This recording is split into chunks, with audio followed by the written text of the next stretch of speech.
I've always wanted to make sure that we've got physician participation. I sometimes have experienced at various health institutions, so this is, I think, a universal statement, that healthcare administrators can kind of sort of what I call kill physicians with kindness. They want to remove burdens from them and handle administrative tasks, and let the physician stay at the bedside.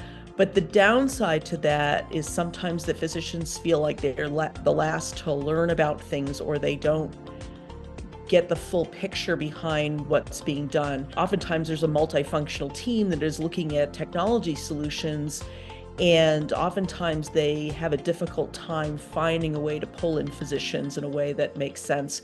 So I think that's one of the first things to do, is how do you build your coalition? This is just change management 101, right?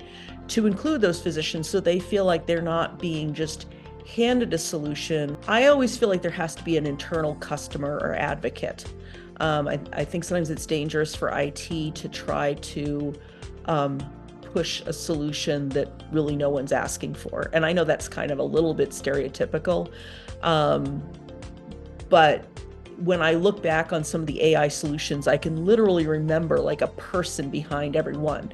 Usually either in the case of stroke, a director of a stroke program, or an interventional radiologist, right? Somebody who is going to be your champion, because, my background is in primary care. I've never treated, I've never done a TPA administration in a stroke. So I really have to rely and build up those subject matter experts to let them be the champions.